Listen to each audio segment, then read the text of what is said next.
Okay, Chair, your meeting is now live. Thank you. Good afternoon, everybody. I'm Councillor David Fuller, Chair of the Planning Committee, and I want to welcome everyone to this virtual Planning Committee meeting here this afternoon.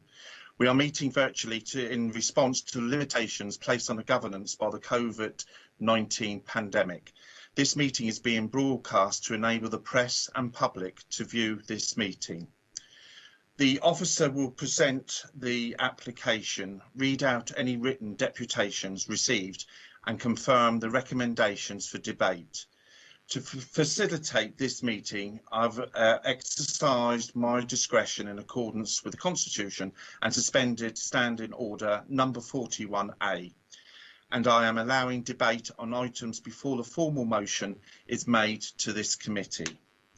Members are reminded to keep their videos on and indicate if they need to leave the proceedings at any point. Members are requested to keep their microphones on mute and to only turn these on when they are called to speak. This obviously will limit the amount of background noise. Officers are requested to turn their cameras on only when they are presenting their reports or answering any questions from members. Members who wish to speak in this debate, please should use the chat facility and simply write RTS, and that means request to speak. Please do not use the chat facility for anything else. Officers will also use a chat function to advise me if they need to provide any advice to our committee this afternoon. If there are any technical difficulties or they need to take confidential advice, we endeavour to resolve this and, wherever necessary, have a very brief adjournment. I will now explain the running order for this meeting. Members will declare any interest and receive an update on planning matters, agree the minutes of the previous meeting, and then determine each planning item. For each item, the planning officer will make a presentation of the application. Follow on from the presentation, the officer will read out any written deputations submitted in accordance with the amended standing orders for deputations. Members will then be able to ask questions, they will be able to make any comments, and then after that determine the application. So now I'd like to do the introductions. I would like to invite members to introduce themselves. Can you please reply by stating your name and saying present, and whether you are attending here this committee as a full-time member of this committee, or are you a standing deputy for a full-time member. I will pause for a few seconds between calling each member. Those who are not able to confirm that they are present will be recorded as absent from this meeting. So I now call upon my Deputy Chair, Councillor Judith Smythe. Councillor Judith Smythe. Councillor Judith Smythe, Vice Chair of this committee, present, Chair. Thank you very much. I now call upon Councillor Matthew Atkins, please. Is Councillor Matthew Atkins here? Okay, I'll come back to him in a minute. I now call upon Councillor Hugh Mason. Councillor Mason. Councillor Hugh Mason, Standing Deputy for Councillor Atwell. I am here and present. Thank you and welcome, Councillor. Councillor Lee Hunt, please.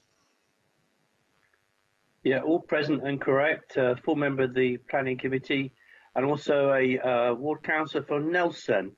I always like to describe where that is so people know. It's Tipner, Stamshaw, Whitland and North End. Thank you very much, Councillor. I now call upon Councillor Donna Jones, please. Thank you, Chair. Councillor Donna Jones, Conservative Group Leader and full member of the committee. Thank you and welcome, Councillor. Councillor Terry Norton, please. Councillor Norton. Yep, thank you, Chair. Councillor Terry Norton, and I'm also a full member of this committee. Thank you and welcome, Councillor. Councillor Lynn Stagg, please. Lynn Stagg, full member of this committee. Thank you very much, Councillor. Councillor Luke Stubbs, please. Luke Stubbs, full member of the committee. Thank you very much, Councillor, and welcome. I call upon Councillor Claire Oudie, please. Councillor Claire Oudie. Thank you. Councillor Claire Udy, and I'm a full member of the Planning Committee. Thanks. Thank you very much. I also noticed we've got Councillor Darren Sanders here this afternoon. I think he's doing a deputation. Councillor Darren Sanders, would you like to introduce yourself, please? Thank you very much, Mr. Chairman. I'm Darren. I'm the Cabinet Member for Housing and Preventing Homelessness, and I will be speaking on the applications regarding the registry, the former Elm Grove Library, and the Kingsway building. Oh, you're going to be with us most of the afternoon. Welcome, Councillor. I hope you have an enjoyable afternoon. And Councillor Matthew Atkins. Is Councillor Matthew Atkins here yet? Okay, well, I know he might be running a little bit late, but I'll try and introduce him before we start with the first application. So if someone could let me know if he's around later on. We'll come back to Councillor Atkins. Okay, now I'm going to introduce the officers and if they could let us know that they are present. And forgive me if I'm not saying it correctly, but there's quite a few tongue twisters here. I want to introduce the Head of Development and Management, and that's Eza Ekaldo. Eza, welcome. Good afternoon, Chair. I'm present. Thank you very much and welcome. Simon Turner, who's the Development Management Lead here this afternoon. Hello, committee. I'm present. Thank you very much. Edward Chadwood Stapleton, he's the Development Management Team Lead. I hope I presented that correctly. Edward? No? Edward not here? I think, Chair, he's probably trying to join. I'll find out and come back. Okay, we'll come back to him in a few minutes. Christopher Oleju Peters, I think I presented that. I think I said that well. As the Principal Planning Officer. Perfectly fine, Councillor Chairman. Thank you very much. Thank you. Not too bad. It's an easy one for me. Summer Sharp. Thank you, Chair. I'm present. Sorry, who's the planning officer? Thank you, Summer. Always great to have you, by the way. Juliet Gill, who's the planning legal advisor. Juliet. Good afternoon, Chair. I'm present. Thank you very much. And lovely Jane De Niro, who's our local democracy officer with us this afternoon. Jane. Good afternoon, Chair. I'm present. Thank you very much. So you'll be ready to do the scores on the doors, as they say. Edward is not here yet to take it. And Councillor Matthew, yes? He should be joining us now. Ah, right. Okay. Should we wait for him if he's there? I think he just appeared, Edward. Ah, Edward.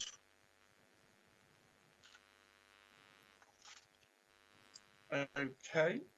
Edward, do you want to introduce yourself, sir? No, doesn't at the moment. Okay, how about Councillor Matthew Atkins? Is he with us yet before we move on? Okay, well, we'll come back and introduce those two in a few minutes' time. So the first item on the agenda, members, is any apologies. So I'll ask the local democracy officer to confirm whether we've received any apologies for absence this afternoon. Just from Councillor Atwell, and Councillor Mason is deputising for him. Thank you very much. And I notice Edward is with us. So Edward, would you like to reintroduce yourself? And you're the Development Management Team Leader.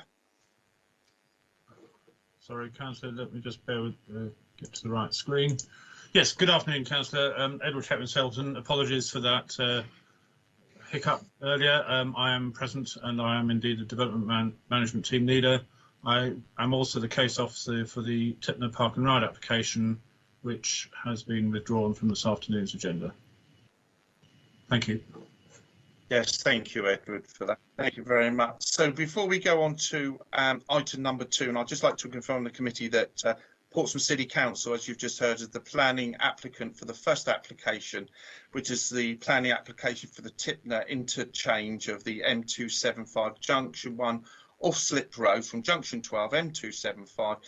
The Portsmouth, the applicant has decided to withdraw this item from the agenda to enable the applicant to carry out a briefing with members on the application and to further consider the details of this application. So I've done that officially. So that's off the agenda. So I'm now going to ask if Councillor Atkins is with us again. No? Okay, I'll go on then. So this completes the attendance record part of the meeting. So I now move on to agenda item number 2, which is declarations of minutes from any members this afternoon. Members, have you got any declarations that you'd like to make? Please state the type of interest and the nature of the interest, please. Any members at all? No? All very quiet. So Jane, I think you can say that there's nobody has declared an interest in that at all. Thank you, members.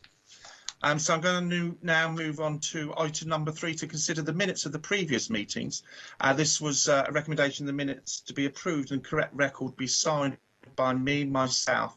So do I have a proposer for this at all, members, please? Anybody want to propose that and second it? Yeah, is that Councillor Lee Hunt? Councillor Lee Hunt, thank you very much.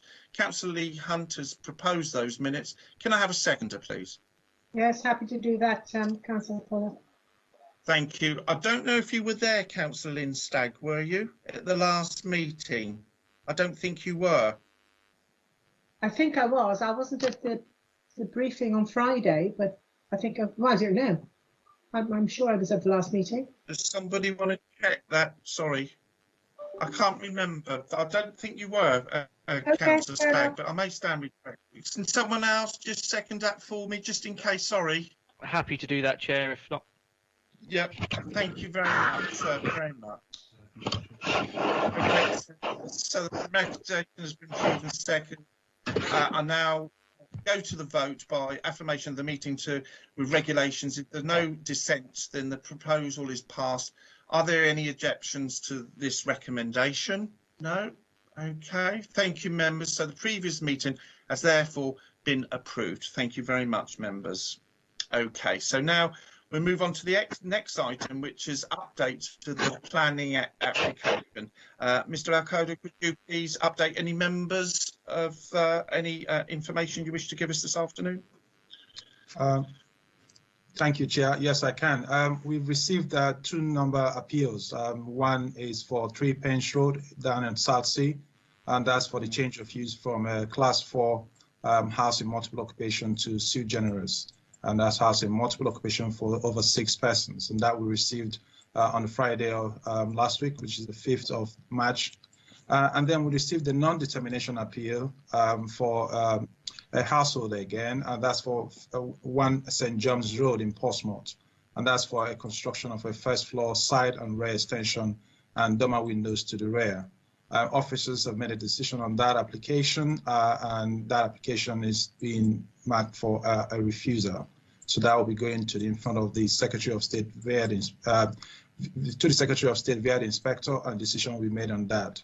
We received no decision on any appeals so far. We just concluded on the planning enforcement inquiries. We hope that in not too long the distant future, we should receive the decision of those inquiries, of those enforcement notices. And I'll update members as soon as we receive those. Thank you. Thank you very much. Did anybody want to make a comment at all on that at all? No? Everybody okay? So just for record, the planning officer will now present the first application, agenda number 5, which is a Tipner interchange. Obviously, as you know, this applicant has been withdrawn from this application. So that's the first thing. So again, I want to call before I get into the next application, Councillor Chris Atkins, if he's here with us at all, give him one more bite of the cherry, because I understand once we start he won't be able to decide on that. Is that correct, Juliet? Yes, Chair, once the debate starts, you won't be able to join it. No. Okay, so he's not here. I've given him lots of time, so okay then. So I'd now like to, the planning officer will now present the next application then, which is item number 6, and that's the registry office at St Michael's Road. And sorry, Ezzy, did you want to say something?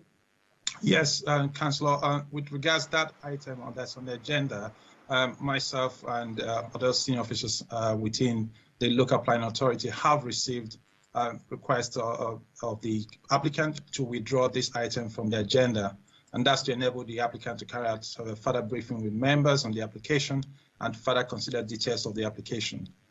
So if it's okay with members, if that could be considered as the request to withdraw the item from the agenda.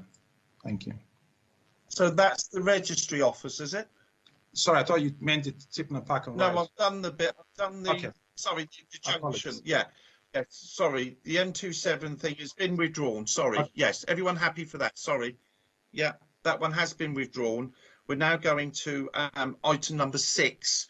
Everybody agreed with that. That one should be taken off of it. So we're now on to item number 6, which is the registry office, St Michael's Road. So I understand Christopher is going to present the first application, if that's correct.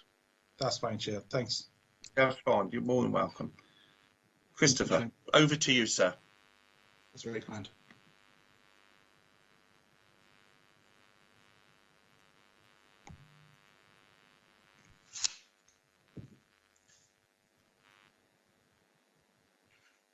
Thank you, Chairman. Item number 2 on the published agenda is planning application reference 20/1483/FUL, with the application site being the Registry St Michael's Road. The development proposal seeks the permanent change of use of the premises from student halls of residence to interim accommodation for the homeless and rough sleepers. The application premises is a 2.5-storey locally listed building situated in a prominent location on the eastern side of St Michael's Road, fronting the busy main road. Members will recall that an application for the temporary change of use of the registry was heard at committee on the 26th of January this year, where a temporary change of use was granted for a 2-year period. The building contains accommodation over 4 floors, inclusive of a basement, roof space, and provides a total of 41 self-contained residential units. Each of the units are provided with bedroom and living rooms, a kitchenette, and ensuite bathroom. The change of use would not involve any physical alterations to the building fabric, either internally or externally. The standard of accommodation and room sizes are considered to be acceptable. The development proposal remains fundamentally the same from the previous temporary application, with the fundamental change to the proposal being that permission is sought on a permanent basis. In order to support the permanent change of use, a student accommodation property market study has been undertaken and was provided to the council as part of this application to be assessed. The study concluded that based on the estimated supply of student accommodation within the borough, as well as the relatively small number of bedrooms proposed, it was found that the loss of the premises would not negatively impact upon the supply of student accommodation within the city of Portsmouth. Given the pressing need for the homeless accommodation and the concurrent lesser student population within the city needing accommodation due to the pandemic, officers considered the permanent use to be acceptable. Members will be also aware of the SMAT which was circulated shortly before this committee.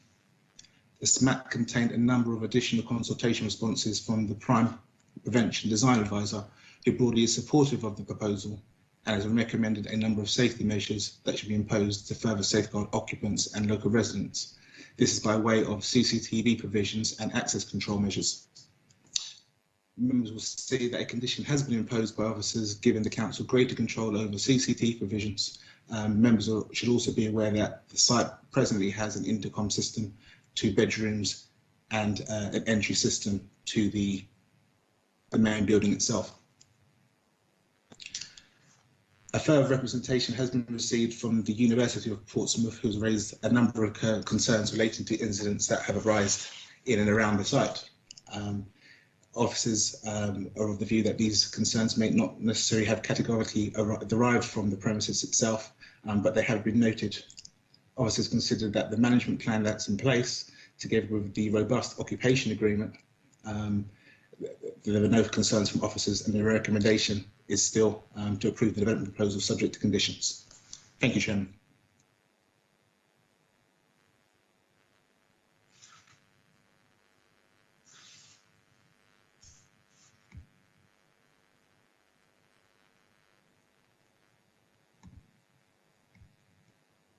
Chairman?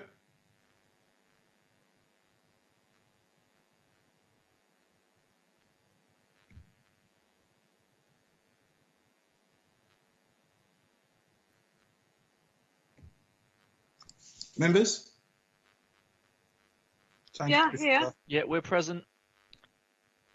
Yeah, Councillor Hunt here. I don't know what's happened to the chair. I'm not sure if the chair. Did you guys hear my presentation? Yeah. Yes. Yes, we heard it clearly. I wonder, let's have a look at the list, see if Councillor Fuller's dropped off.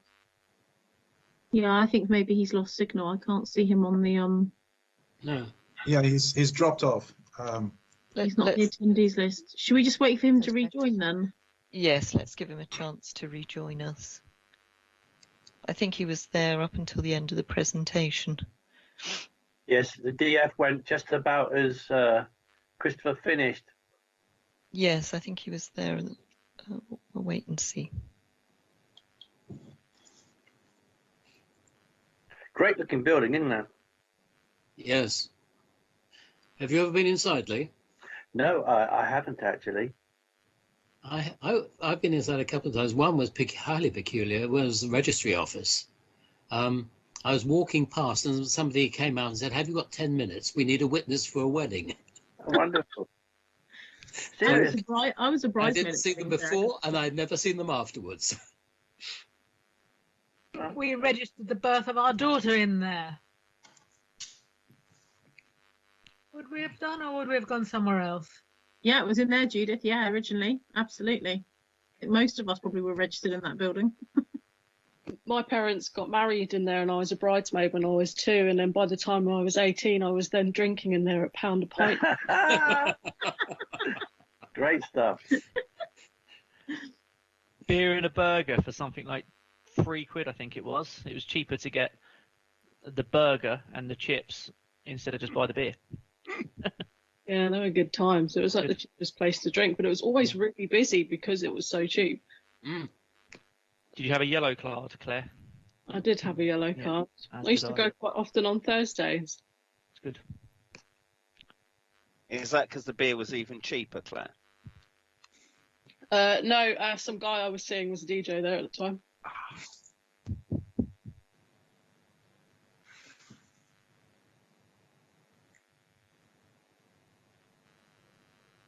Didn't it have a late license? Am I right remembering it was open till early hours, wasn't it? It was one of the only ones at the time. Yeah, it was like till 2 o'clock. Yeah. The last time I went, it changed hands from like that student place. It was like in its last incarnation before it turned into student halls. There was a really cool kind of festival-esque club night there, and I remember going there, and it was it must have been 2014, and it was like a one-off event where they pretended to have a festival indoors. The place would be shutting, so it was quite nice that I got to go there before the end. But quite a lot of my formative years drinking was in that venue. Maybe I should declare an interest. Sentimentality. Wasn't it a restaurant after that? The Kraken Waves or something? Was that a restaurant or was that? Yeah, it turned into the Kraken for a while, and then it turned back into the registry, but I think under a different company.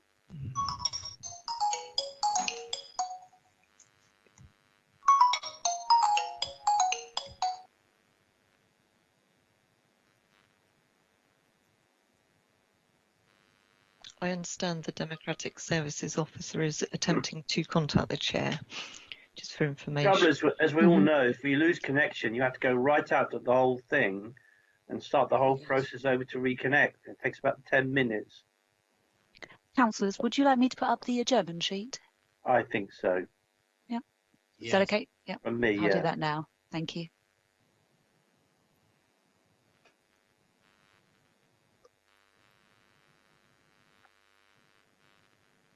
That's on now.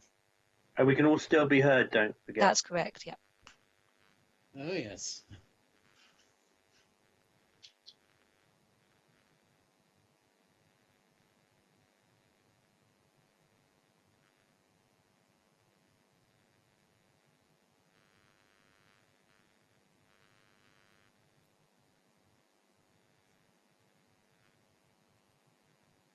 I'm going to leave the meeting for a moment, but I really won't be long. I don't think that will affect things as we're adjourned, will it?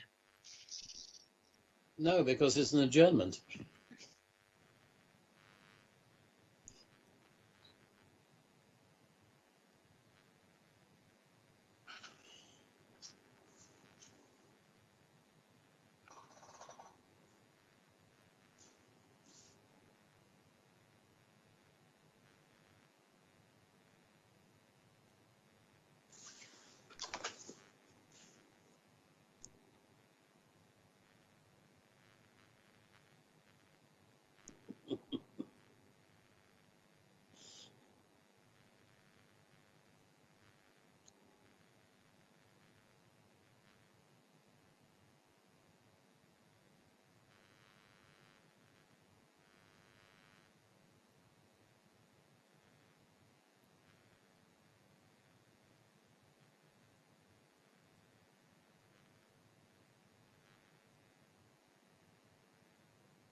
Oh, well. We'll be able to start when Judith returns then. Do we have a deputy? Are you offering, Terry? Absolutely not. Oh, there's Yeah. Councillor. There's Councillor Fuller.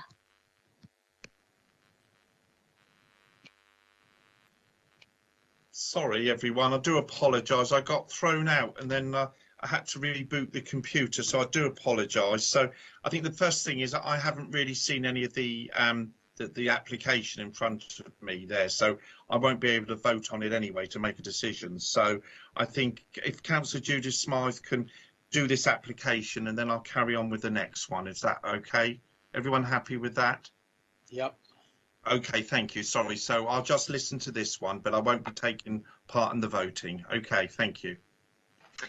So, colleagues, we've had the presentation by the officer, and I understand there are some deputations or some other things to read out.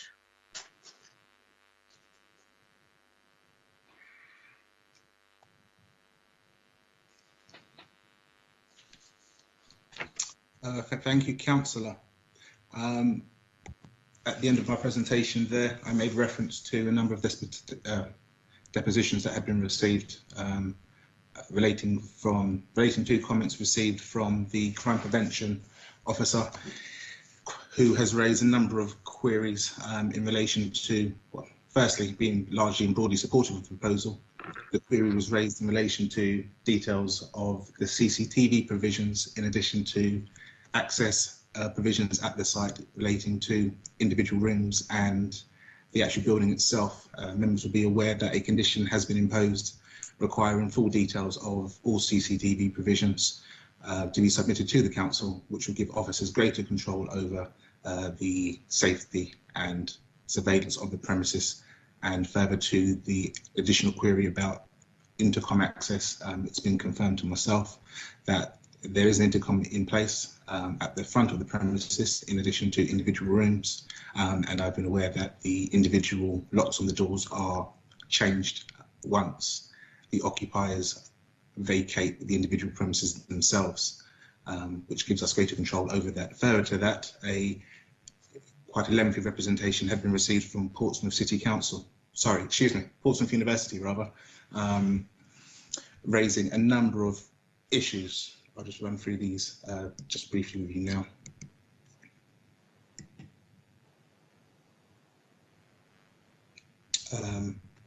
They start off by stipulating that they're broadly, they're not adverse to providing accommodation for the homeless. And they've stated that the university is supportive of the need for the solution to homelessness in the city and supportive of the use during the pandemic.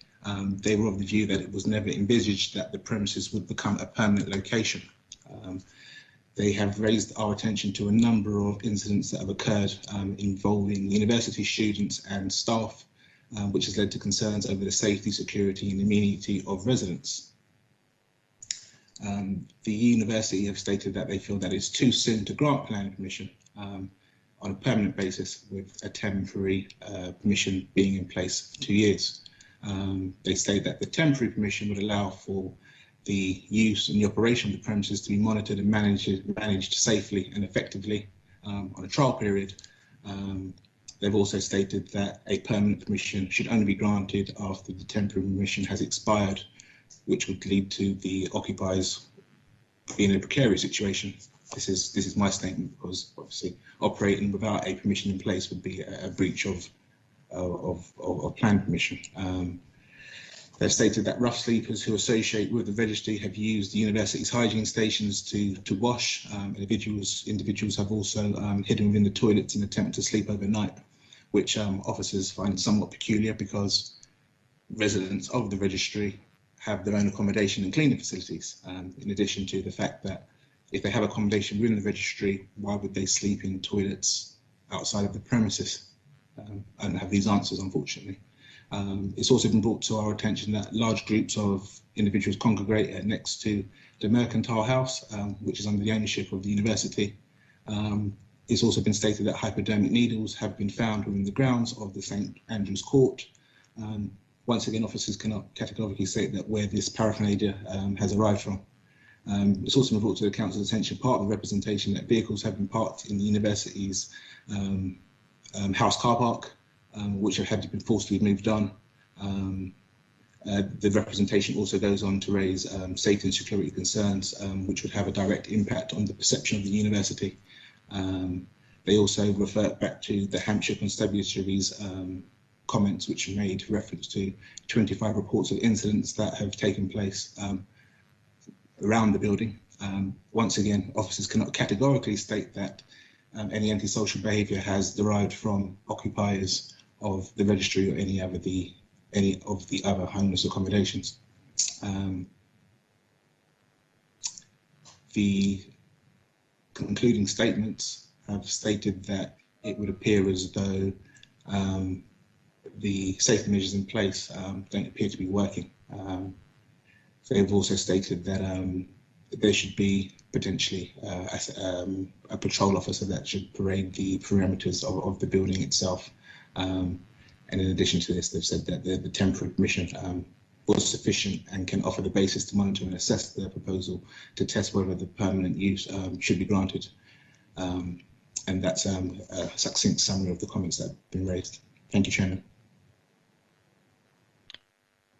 Chair, I understand there is a response to the deputations to be read out too. I was just coming to that. There is a response to the deputations, please. Could you read that out, Mr. Ogundi-Peters? Okay. Please. Yes, of course, just bear with me 1 moment.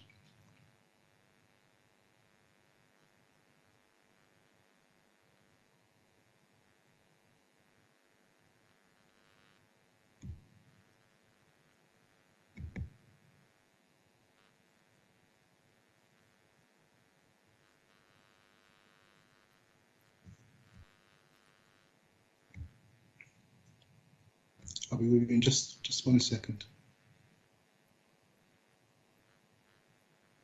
That's okay.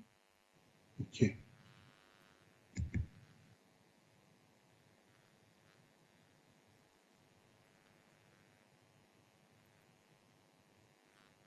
Okay.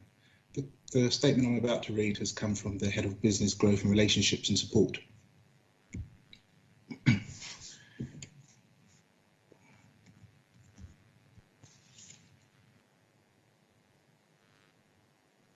Can you bear with me just 1 moment?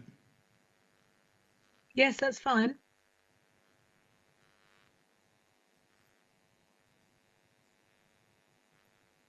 We've got the disappearing planning committee here.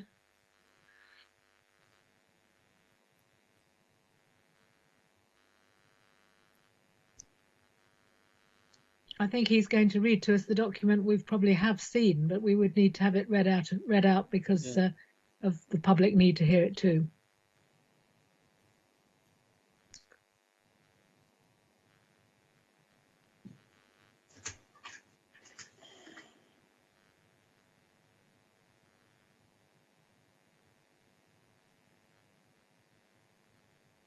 Does anybody else have access to the document and can read it?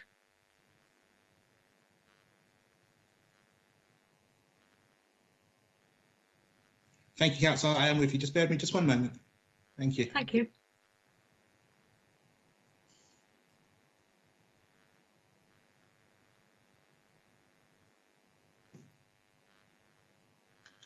Thank you, Councillor.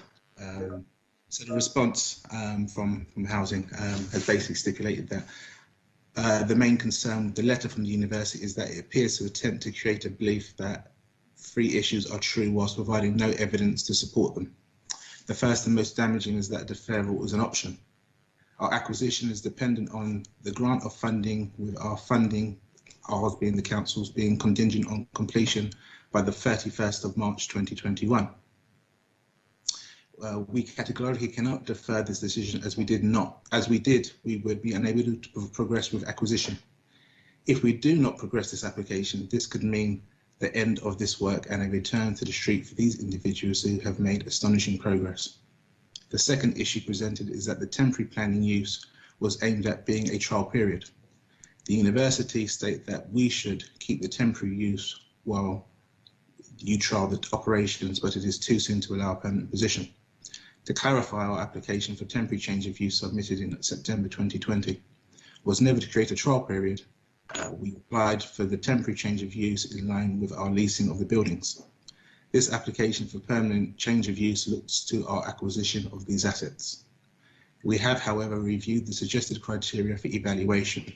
Our conclusion from this review is that the project is working extremely well and residents are making great progress, with very few, in fact 2 exclusions without offer of alternative accommodation. We have attached the review points to provide a rationale for this judgment. The third point, which we must challenge, is that there are known operational issues associated with our residents. We have endeavoured to answer all of the proposed operational issues point by point. We would like to point out that we were clear in recent correspondence with the university that there had been no evidence to support the claims made. A copy of our letter to the University of Portsmouth and the minutes of the meeting were sent to you undercover from Paul Fielding, but I have attached for ease of reference should you need them. The most challenging aspect of the deputation for us is that we have been operating since September 2020, and to receive this letter after 6 months of occupation when there have been almost no contact during the period and no compound matters that this should be submitted the day before committee is surprising and disappointing. That's the summary of the comments that have been made. Are there any other comments or deputations we need to hear? There's some more details based on the response to that, but there's no other deputations that need to be heard. No. Okay. I believe I need to ask Councillor Sanders to come in now, do I? Is that right? You can if you wish, Madam Chairwoman. Very happy to do so. I mean, I think if I could just point out the fact that the applicant has to make a decision in a hurry about this isn't, strictly speaking, a planning matter, although of course it is something that some of us will be interested in. Yes, Councillor Sanders. Thank you, Madam Chairwoman. My comments, you'll be delighted to know, cover all 3 applications before you today, the registry, the former Elm Grove Library and the Kingsway building, although there are some comments relating to the registry in particular. Today is both the last and the first steps on the astonishing journey the city has been on. If you'd said 1 year ago that Portsmouth would have put 90% of its rough sleepers into safe and secure accommodation with tailored support designed to get people back on their feet, you would have been told you were mad. Yet that is exactly what has happened, and I want to thank everyone, Council, DWP, colleagues on the Rough Sleeper Partnership Board, police and the many, many volunteers who have helped deliver things like food for their work. We all have changed lives through this and given hope to those who've had none. This has not gone unnoticed by government.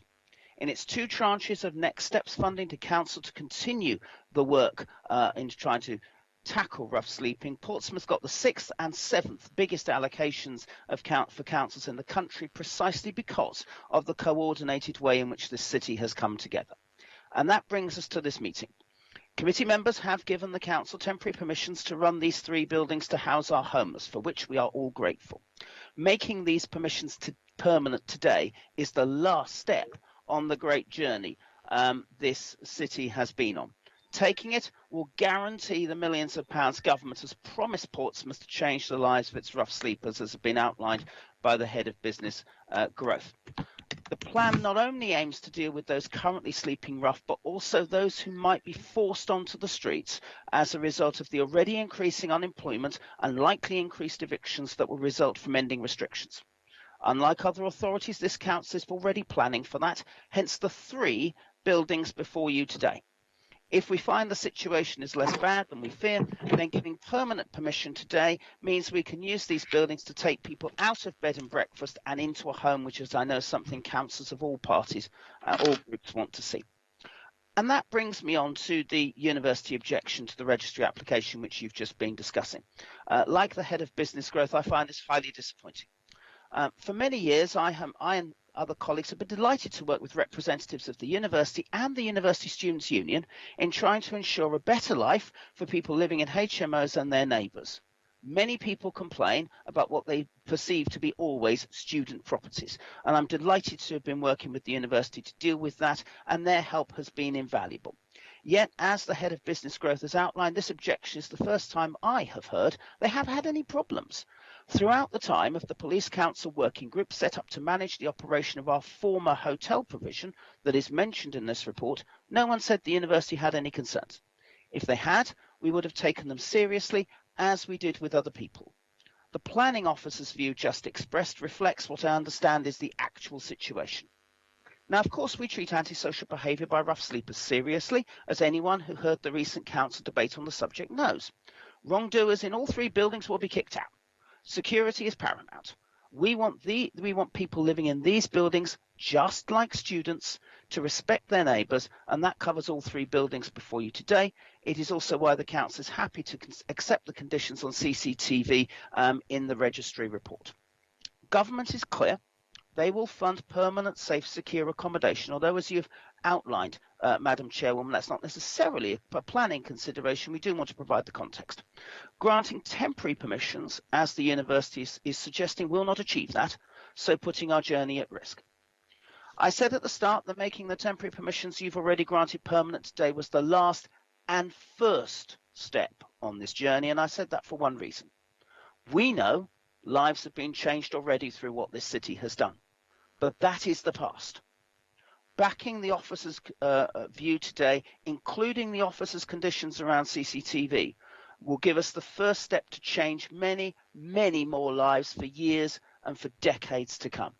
And I hope you will take it. Thank you, Madam Chairwoman. Thank you very much, Councillor Sanders. Now we've got time for comments on the application, and then after that we'll move as usual to questions on the application, and then after that we'll move to comments. Any questions from members?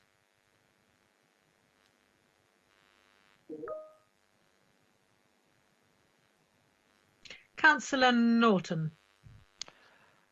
Thank you, Chair. Yeah, just a quick one from me. One that we raised at the last meeting. It was around safety, wasn't it? And the safety on that road there. I know that Councillor Stagg was going to put forward some questions around barriers, etc. If there are, if there is a concern around congregation, I think it's important that we address the safety issues on that road there. So any feedback on that really would be greatly appreciated. Councillor Stagg, I think you might be the one, or a planning officer, whichever is more appropriate to answer. Well, I did ask the safety team, and they said they would certainly look into it and get more details. They don't know where the money's going to come from, because obviously all the money is mortgaged out at the moment, but they're certainly very aware of it. I'm not aware that that's been raised by Highways, has it? Councillor Stagg, perhaps you know. I don't think so. I think it was one of the committee who raised it, because it's a very busy road with cars coming on the bend, and I think that the suggestion was that some of the residents there might not be totally, I've got to choose my words carefully, but totally in control at times, and therefore if they came out of there and they could go straight onto the road, because the cars do speed around there. So the officer whose name has gone off the screen, have you got any answers for that question? Thank you, Chairman. Is this in relation to the bollards outside of the premises? Yes, a barrier or bollard. A barrier. Yes. The barrier.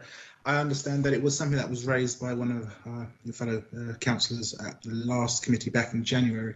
It was understood that the area of land in question was outside of the application site, and it was probably highway land, so it was something that was going to be looked at as a separate matter, but members should be aware that the premises has a 0 alcohol and a drug policy, so it's not anticipated that occupiers would be stumbling back to the premises or leaving the premises in any unfit state, because that would undoubtedly result in the expulsion or removal from the premises, because I understand from the management plan that's in place there's a strict policy on behaviour and conduct, so it's understood and it's very sensible for members to raise that question, but it's not a scenario that we would expect to see, but once again, it's something that I understand is being looked at as a separate matter. Thank you, Chairman. Okay, thank you. Any further questions? Councillor Hunt, you're muted still.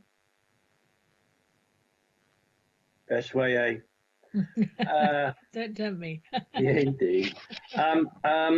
So I can't use the chat. I can see people talking in it, but I'm trying to use it, so I've got no chance of getting in like that way. So, but I'd like to make a comment when you're ready. We're still on questions, so any questions? No questions. I just needed you to know I can't get in. Okay, I won't forget you. Any more questions? I don't see any more questions, and there's nothing in the chat.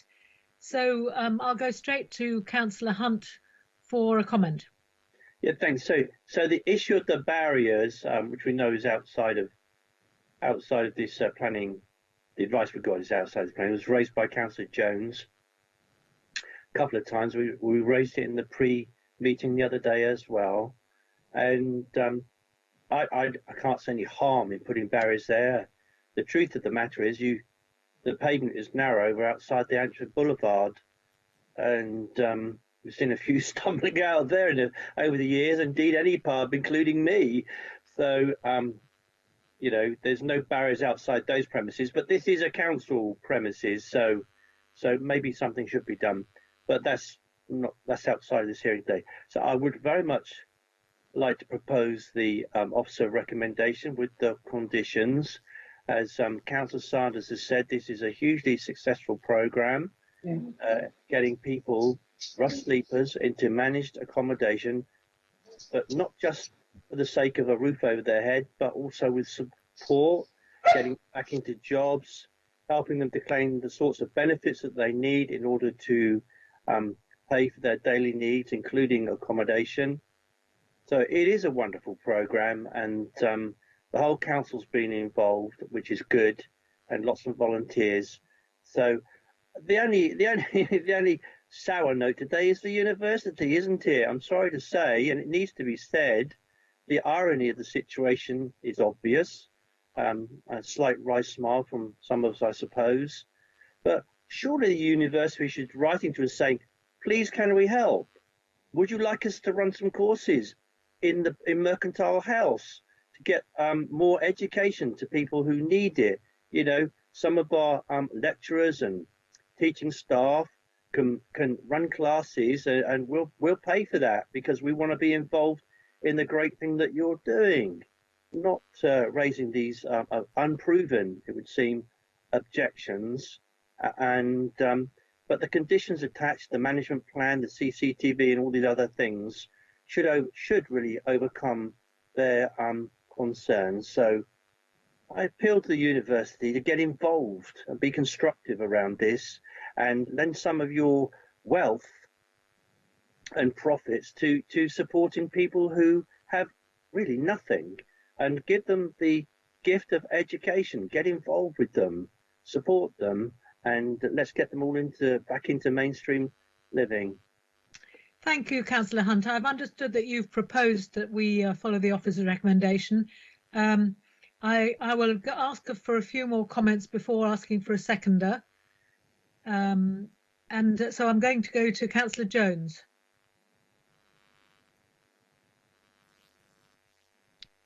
Thank you very much, Chair. I was going to propose, so Councillor Hunt proposing, I'm very happy to formally second his proposal. I think this is an excellent application, and it's an ideal site for a homeless shelter. I think that the staff who worked on this project, both through the asset management team and housing, should be congratulated for a very good, high quality piece of work.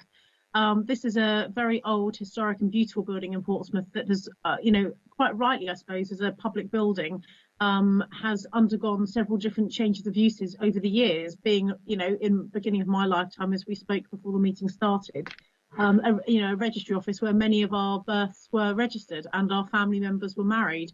And actually now it's serving another purpose for the people of Portsmouth, and it has entertained people over the years who have been there clubbing and restaurants and bars, whatever, and now it will look after some of the most vulnerable people in our city, who are those who have no home at all, who find themselves at their absolute peril of needing to rely on their local authority. And I think that this is, a good location for it. And, throughout the last year, one of the things, as Councillor Sanders, as the Cabinet member, referred to, is the support that we've been given by the government, where it became illegal to sleep on the streets because of the pandemic.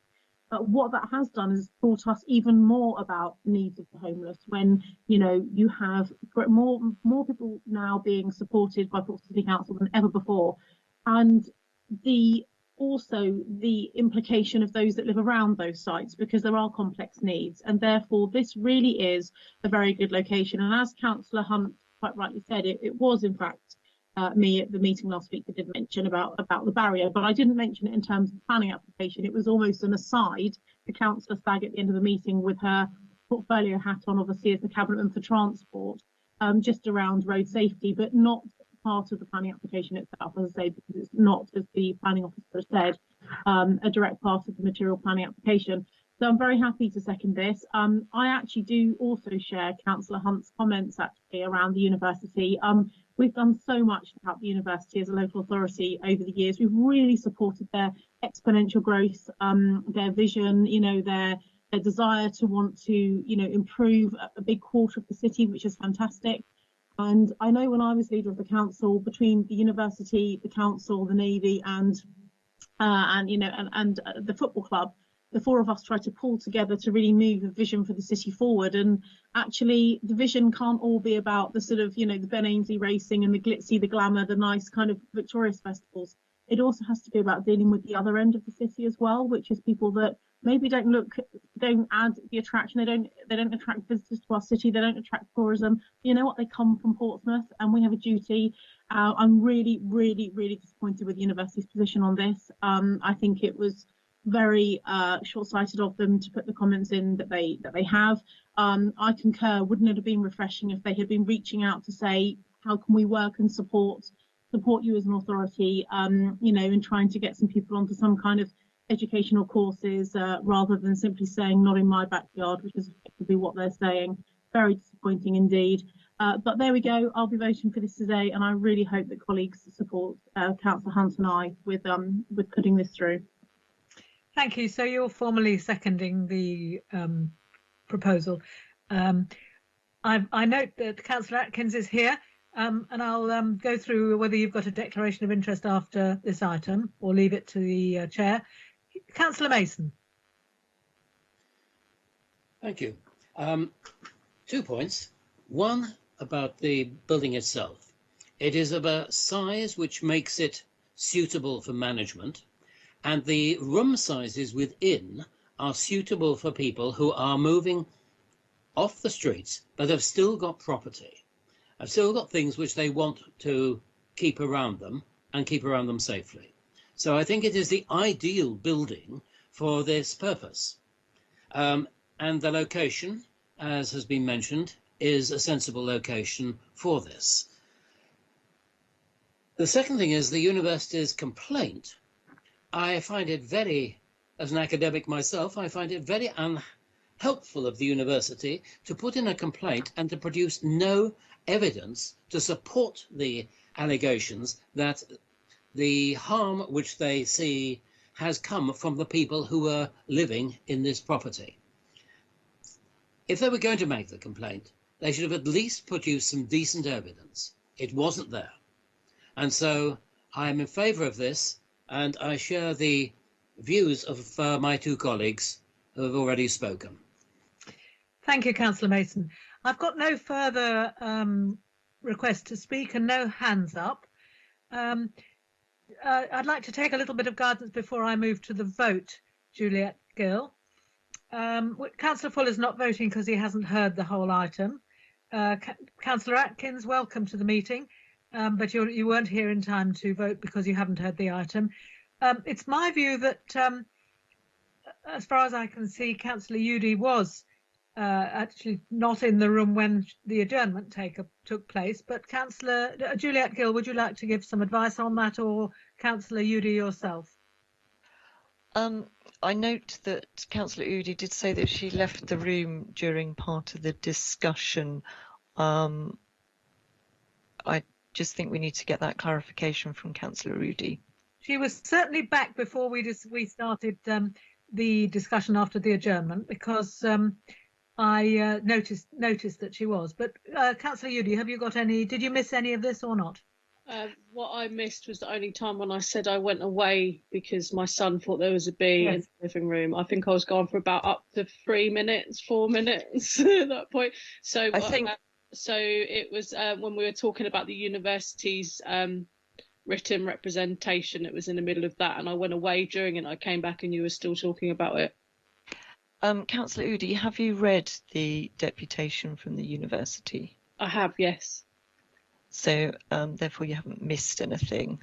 Okay, so I think it's fair for you to vote. Thank you very much, Juliet Gill.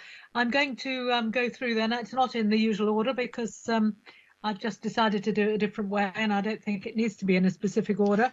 So I'm going to call on, first of all, on Councillor Hunt, and you need the choices are to agree with the recommendation of officers on the report, to approve the permanent permission, or to disagree. So agree or disagree are the choices, and obviously abstain if you want. Councillor Hunt.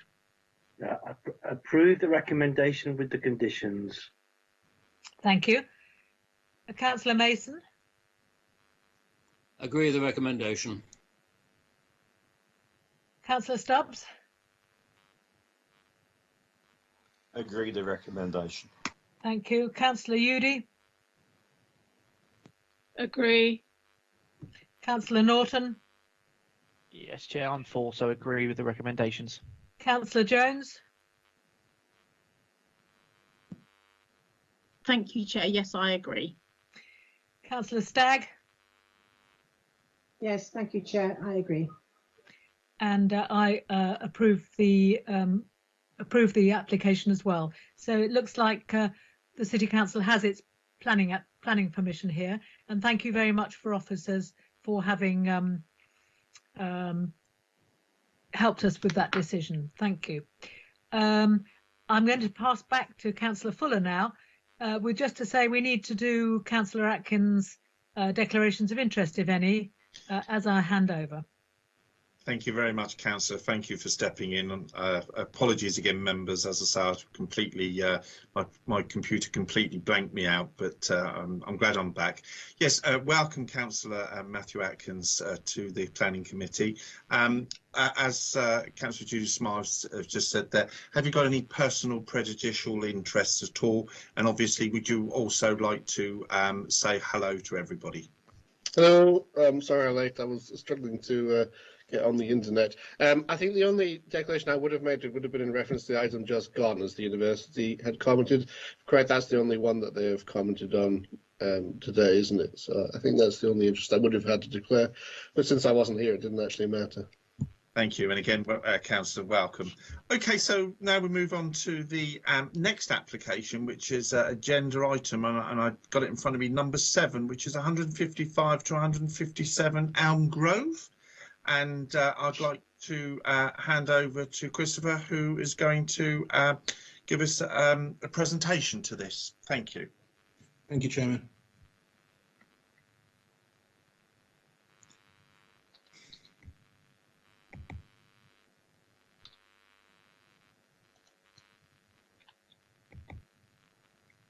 Just loading my presentation.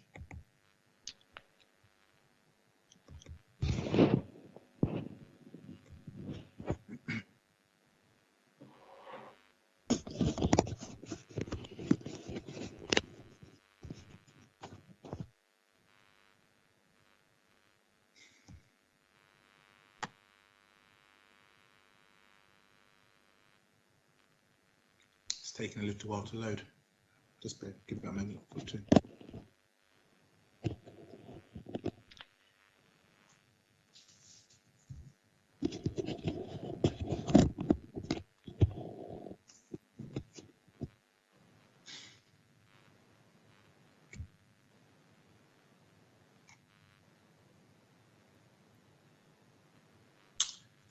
It's still loading, members.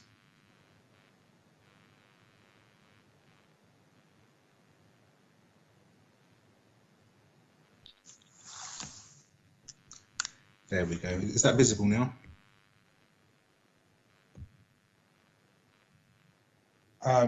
No, Chris. Is it still not? Okay. No.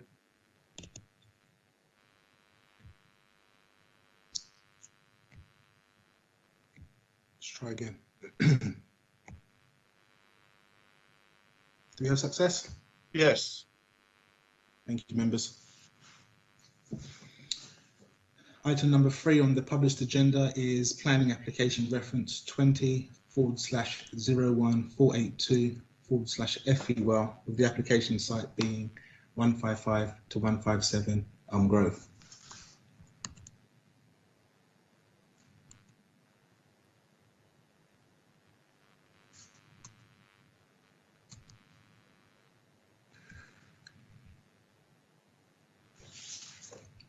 The development proposal seeks permanent planning permission for the change of use of the building premises 155 to 157 Elm Grove from student accommodation to interim accommodation for the homeless and rough sleepers.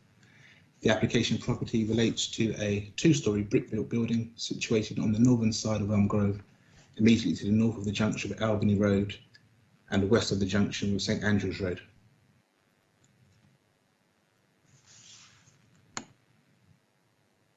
The building was previously known as Elm Grove Library prior to its conversion to student accommodation in 2012. Members, you will recall that an application for the temporary change of use of Elm Grove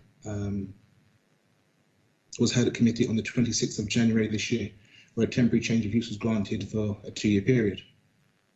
The building contains a total of 19 study bedrooms arranged into a cluster of 5 apartments.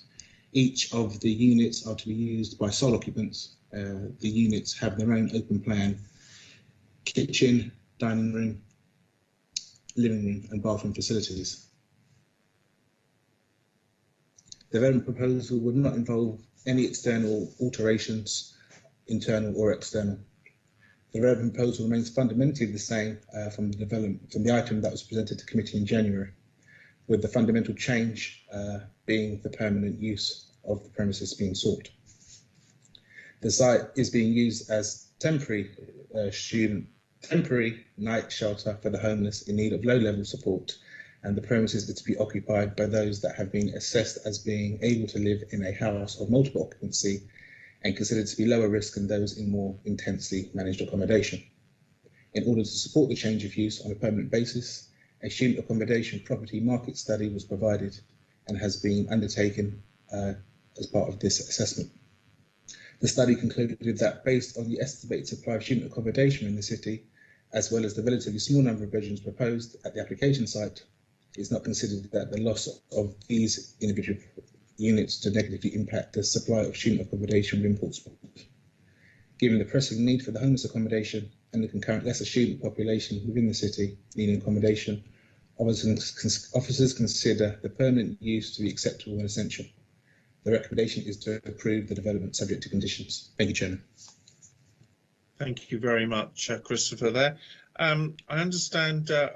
Under Standing Order 24, Councillor Sanders, did you wish to have a talk about this one? No, I've covered all my comments. You've for covered the it all. 3 applications in one go, Mr. Chairman. Okay, that's fine. Thank you very much. Okay, then, so we'll move over then to questions from members, please. If you could use the chat, that would be brilliant. I know Councillor Hunt has got some issues with his chat, which is unusual, but questions to the officers, please. Who would like to go first?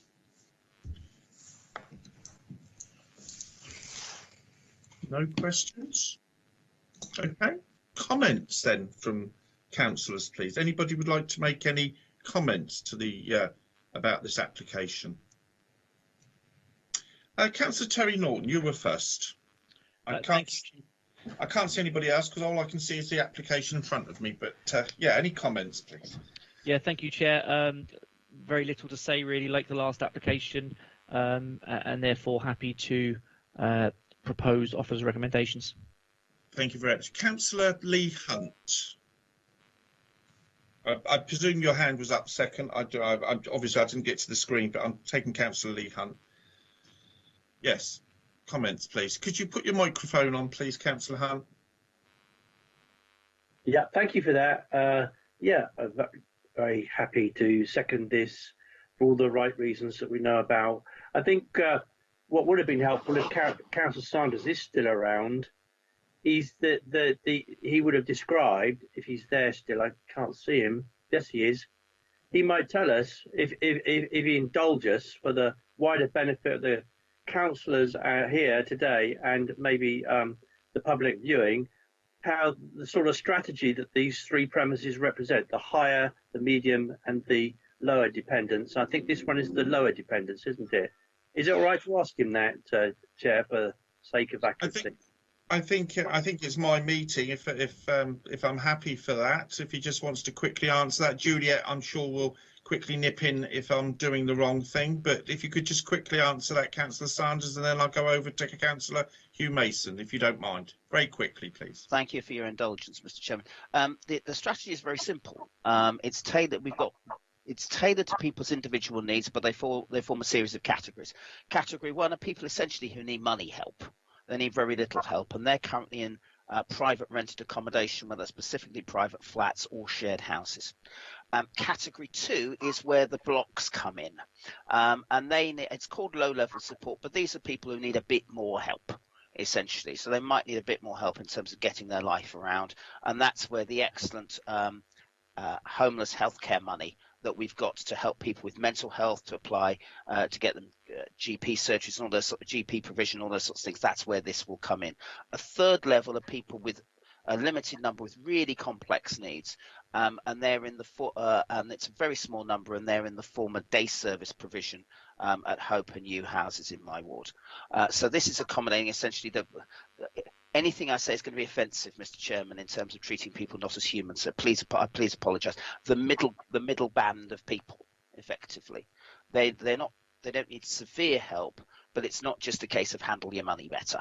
I hope that's relatively brief, Mr. Chairman. Thank you very much, and well said. Thank you very much. Councillor Hugh Mason, comments, please.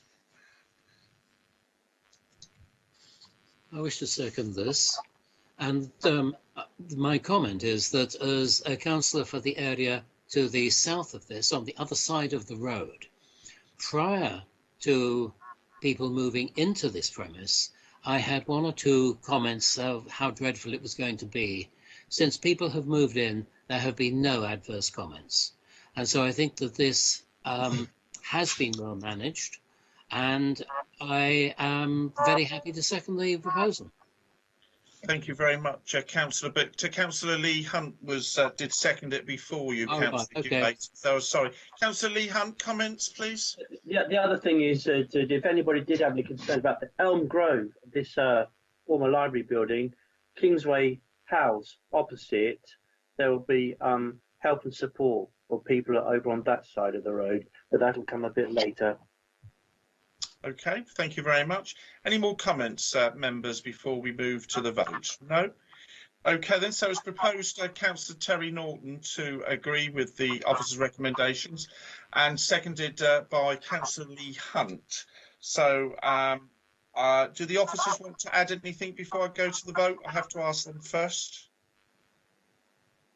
No? Okay, do the proposer and seconder wish to add anything before I go to the vote?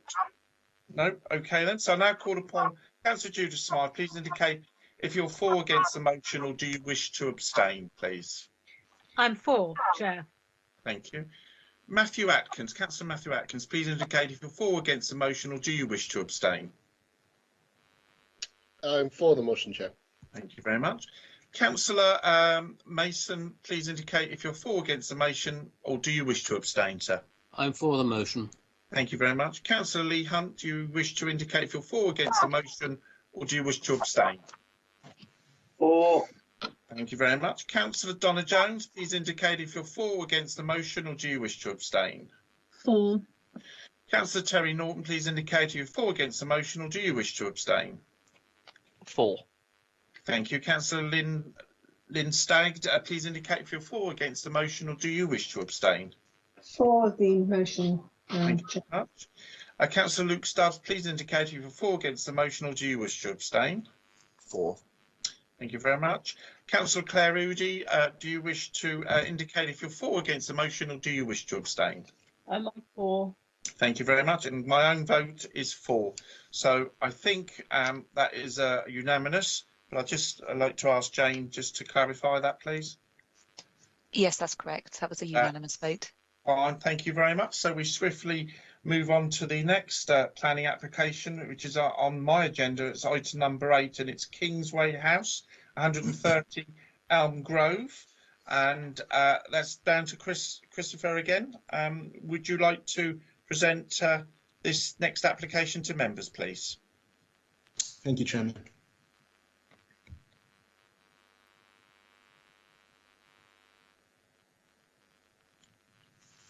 Is that all visible now on your screens? It's lovely. Thank you. Thank you. Item number 4 on the published agenda is planning application 20/01484/FUL, with the application site being Kingsway House, 130 Elm Grove. The application seeks planning permission for the permanent change of use of the building premises known as Kingsway House from student accommodation to interim accommodation for the homeless and rough sleepers. The application property relates to a purpose-built 5-storey building situated on the southern side of Elm Grove. The building's elevation consists of brick with composite cladding, with timber horizontal cladding to the front and the rear of the premises. The building was converted in 2014 to provide 52 student bedrooms arranged within 5 cluster flats. The building is presently vacant, but was last used for the purpose of student accommodation. The proposal before us does not propose any physical changes, either internal or external, to the building itself. The proposal will provide a total of 52 rooms with a cluster of 10 flats over 5 floors rather. The site has a central bollarded undercroft access which leads through to the rear courtyard, which provides access to 30 cycle bays. Access to the premises is via individual flat entrances at ground floor level and a separate entrance to the upper floor levels via either a single internal staircase or lift. Which can basically be seen here. Each flat has a communal kitchen and living area ranging from 3 to 8 bedrooms, 1 or 2 WC shower units and a laundry cupboard. The potential future occupiers of Kingsway House are those requiring medium level of support and are presently being housed within the registry on St Michael's Road. Kingsway House is to be used as a supportive temporary night shelter as a short-term solution for those in need of medium level support. All occupants are expected as a term of occupation to work with support staff to address their housing and support needs in order to create a personalised housing and support plan. Kingsway House is to provide a medium level of support on a 24/7-hour basis for those individuals who are able to start living in a shared accommodation setup. This level of support is a step up from the support required at the adjacent 155 to 157 Elm Grove, which is directly adjacent to the premises, which requires a lower level of support, with the registry, which was the first application we considered this evening, requiring the highest level of intensive support on a 24/7 basis with secure and restricted access. CCTV is to be provided at the property's external areas, access points and internal common parts, and will be monitored by staff. The location of the CCTV arrangements are to be controlled by a condition imposed in the event of permission being granted. The proposed development would support the aims of the Council's homelessness strategy by providing additional temporary accommodation aimed at assisting people to live independently and move towards more permanent housing. The units overall would provide a good standard of accommodation. The proposed floor plans show that the units would have a good standard of light and outlook from all the existing windows within the building. A student accommodation property market study was provided to the Council as to inform the Council's intention to seek the change of use from student accommodation to hostels for the homelessness. Officers do not consider that the loss of the premises to negatively impact the supply of student accommodation within Portsmouth. Given the pressing need for the homeless accommodation and the current lesser student population in the city needing accommodation, officers considered the permanent use to be acceptable. Members will be aware within the SMAT, which was circulated prior to this meeting, where an additional consultation response was received from Natural England raising no objection to the application and the development proposal. The recommendation to committee this afternoon is to approve the development with conditions. Thank you, Chairman. Thank you very much. I know I've got Councillor Sanders here, but I didn't know if he'd want to speak on this, or is he still happy for me to carry on? I'll just as well ask him. Thank you, as always, Mr. Chairman. No, I've my comments covered all three applications. Thank you very much. Just want to make sure I get it right. So, okay then, members. So, is questions then to the officer, please? Anybody got any questions? I can't see. Anybody want to ask questions to the officer? Councillor Lynn-Stagg, you've got your hand up there, but Councillor Lynn-Stagg. Thank you. I'm not sure if this is to the officer, if it's to Darren, but I'm really... It's supposed to be to the officer. Yeah, fine. There are support packages in there, but I just wanted to know what those support packages were. Is it just about, moving on, but is there other things like mental health packages, things like how to fill in application forms? If people are going to move on, they need to have the skills. I mean, from little experience I've had of homeless people, a lot of them have either lost their jobs or have been homeless for a while and lack confidence and are not up to date with a lot of the things that are needed within the job market. And it's going to be especially difficult now post-COVID because obviously a lot of jobs have disappeared. So I just wondered what sort of package was included. Christopher, will you be able to answer that one? If not, I'll ask Councillor Sanders if he can nip in there. I should ask you first as being the officer and got to do it right or I'll get told off. So do you think you can answer that one? Can't hear you because you've got your microphone muted, sir. That's better. There you go. Unfortunately not, Chairman, and thank you, Councillor Stagg, for your question. The information I have to hand is general. It relates to enabling the occupiers to get back on their feet and move on. So I will have to pass you on to one of our specialists who may have some more specific details. Okay. Speculate. Councillor Sanders to well, answer. I'm not quite sure I'm the specialist you're requiring, but anyway, the answer to Lynn's question is all of the above. The approach that we adopt is not based around groups so much, it's based around individuals. Individuals have specific needs which are tailored and varied depending upon their circumstances. So that's why the only sensible answer is say all of that, but it won't apply to all the people. Some people just need to fill in a form. Some people need to have confidence. You're right about the issues, particularly around mental health, and that's why Public Health England has given us an incredible amount of money to actually deal with a homeless healthcare package, particularly for people who have mental health issues. And we're delighted to help them with that. That's another part of money that tends not to get talked about, but it is there, and we're grateful to Public Health England for that. So the actual answer is all of what you've said, but not to everyone. I think that's the sensible way of doing it. We are looking at other ways in which we can get people back on their feet, which is key to our strategy and key to the future. As I say, forgive me, I'm not a specialist, but the specialists in the homeless working group know better than me. Thank you very much, Councillor Sanders. Councillor Lynn-Stagg, do you want to say anything else, or are you happy for me to move on?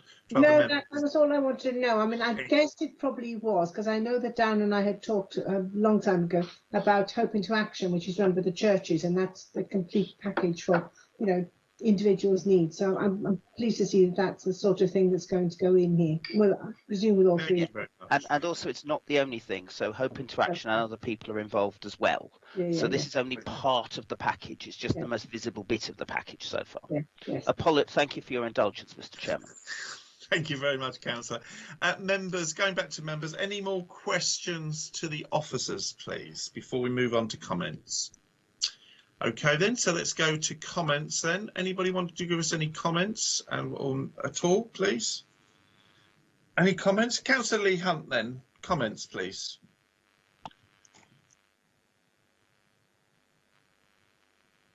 You're muted, sir.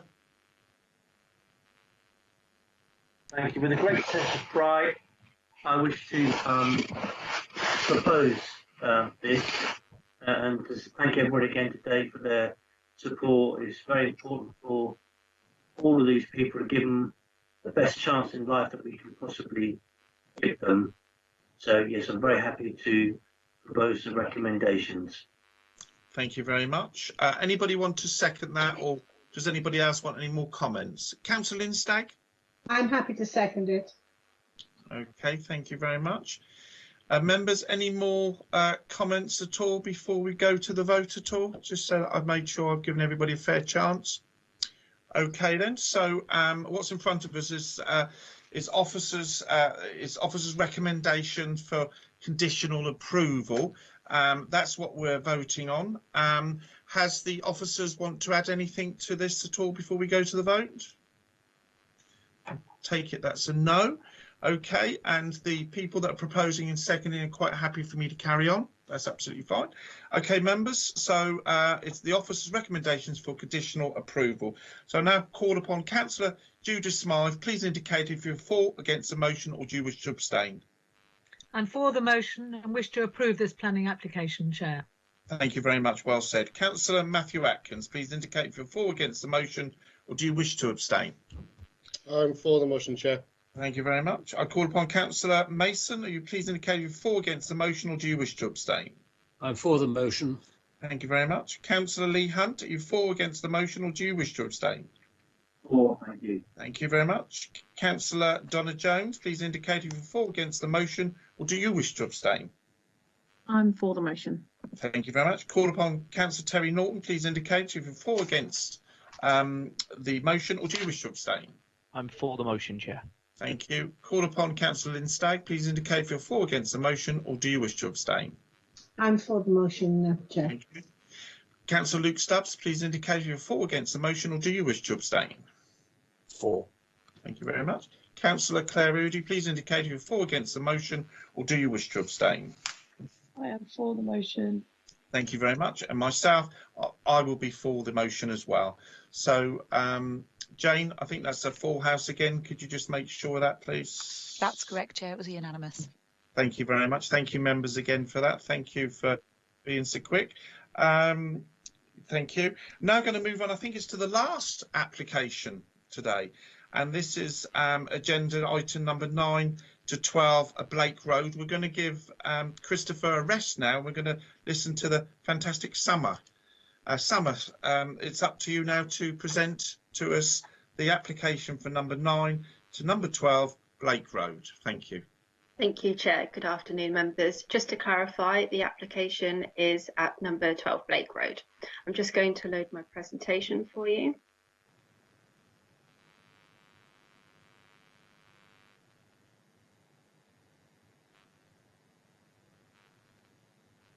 Hopefully this is loaded, so I will now like to draw members' attention to the supplementary matters.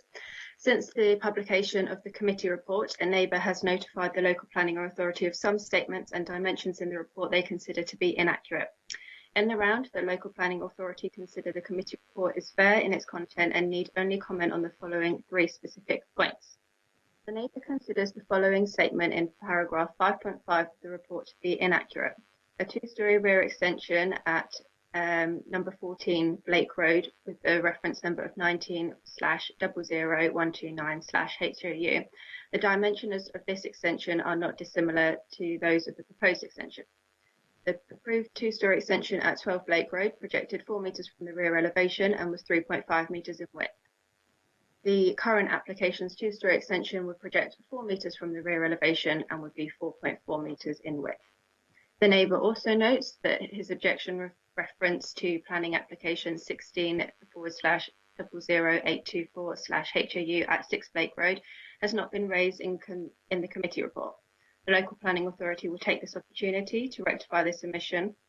The neighbour considers the rear terrace at 6 Blake Road to be equally pertinent to the current application. That terrace was approximately 4.7 metres in depth and was refused planning permission. The current application's terrace is 1.3 metres to 1.6 metres deep.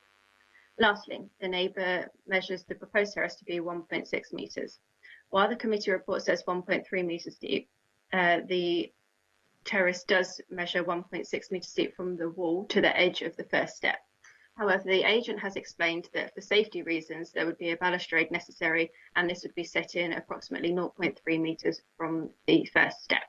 In any event, the difference of 0.3 metres is not material in its effect upon the amenity, and the planning inspector would consider any necessary conditions on such details where the application, where the appeal to be allowed. As such, the recommendation remains unchanged. I will now move on to the presentation. So the application site of 12 Blake Road is a two-storey semi-detached property located to the south of Blake Road, just slightly east of Farlington Avenue to the north of the city. The application proposes the construction of a front extension, single-storey rear extension, two-storey rear extension, addition of raised decking, and including external alterations which largely comprise introduction of new materials. The ground floor extension would be located here, as can be seen on the proposed elevations, which would be slightly set back from the existing two-storey gable. The front elevation would appear as shown. The extension would have a cat slide roof, which would extend into the main roof of the host dwelling. Here are some pictures of the site. The neighbour here has permission for a front extension in this location.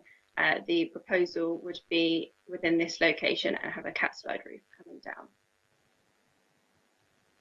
The single-storey rear extension would project 5 metres from the rear and would have a width of 7.9 metres, the same as the host dwelling. The two-storey rear extension would project 4 metres from the rear elevation, 4.3 metres in width and 6.5 metres in height. Here are the site visit pictures. This neighbour to the east is 14 Blake Road and to the west number 10. Here is the proposed, existing and proposed rear elevations. As shown, there would be decking measuring 1.3 metres in height, and as clarified, the width would be 1.3, but with the addition for the balustrade. Here are some indicative images that the agent has provided to show the materials. As you can see, the extension at the front would be finished in brick to match the existing. The two-storey gable would be rendered, and there would be the addition of grey fenestration throughout. To the porch element, there would be some weather boarding with grey fascia surround. Another view of the front elevation.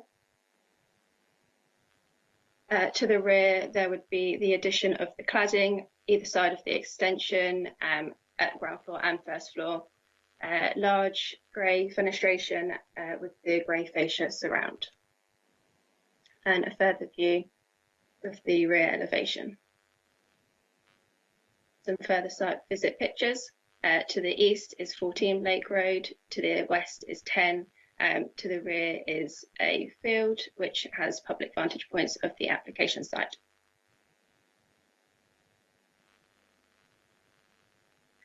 To conclude, members are advised that the applicant has submitted an appeal for non-determination, and therefore this would be a recommendation to the Secretary of State to advise them what the local planning authority would have determined.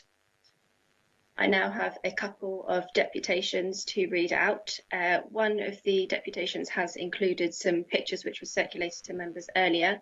For ease, I will keep my site visit pictures on the screen while I read them out.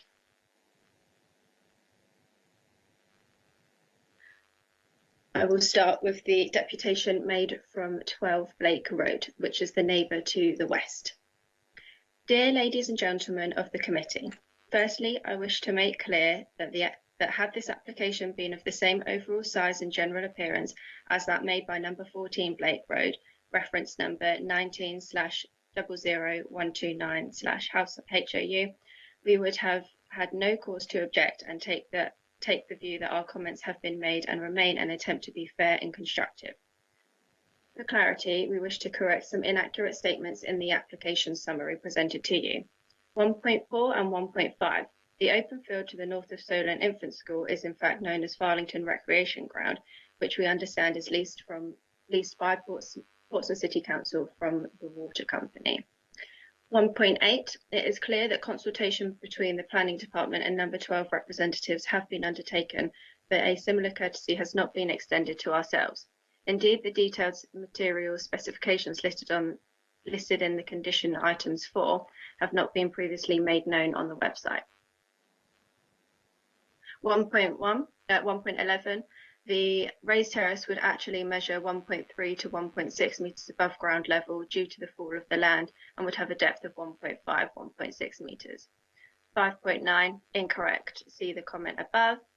5.10, the statement, the proposal would appear slightly out of keeping in terms of the surroundings of Blake Road and would unbalance the symmetry with the neighbouring property number 14 is correct and must be given serious consideration. Claiming that the materials are used within the wider surroundings is unduly dismissive and incorrect. The 250mm steel plaster wrap we are unaware exists in the whole of Drayton Farlington residential area.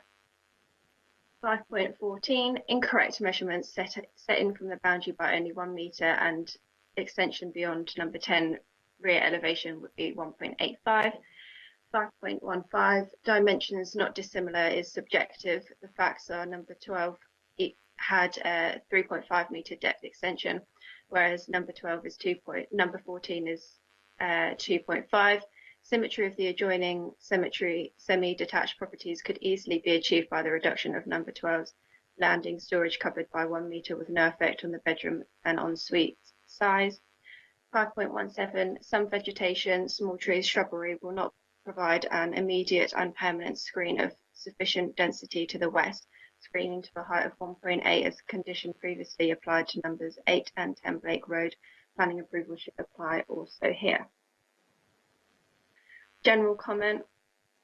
The drawings show a fascia surround pilaster trim, which will increase the overall dimensions by 250mm. Thus, the ground floor extension is actually 5.25, and the first floor extension is 4.25 when viewed from the west. This and the dimensional corrections may seem inconsequential.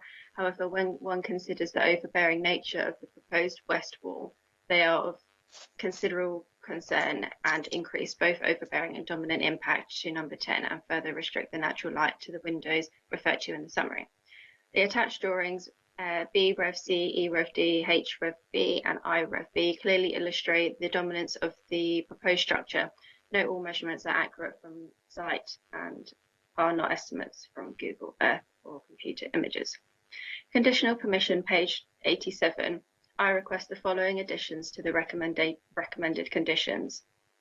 The depth of the first floor extension is reduced from 4 metres to 3 metres in accordance with the current planning portal document 2018 for 2-storey extensions to reduce the dominant and overbearing nature of the design on our property. 2. The west side of the elevated terrace of circa 1.5 depth has screening of obscure glazing or another solid material to a height of 1.8. Number 3. Obscure glazed windows are fitted to number 12 west wall, first floor landing and new bathroom to enhance privacy for both parties. The pilaster, number 4, the pilaster wrap is deleted from the design as being discordant to A, its joining semi-detached partner, B, the road of houses in which it sits, C, the surrounding neighbourhood and also not in the spirit of PCS 23, appropriate scale, density, layout, appearance and materials in relation to particular context. Reason, in the interest of safeguarding the neighbouring amenities in accordance with policy PCS 23 of the Portsmouth Plan. Thank you for your consideration. I will now move on to the deputation at number 14 Blake Road, which is the neighbouring property to the east.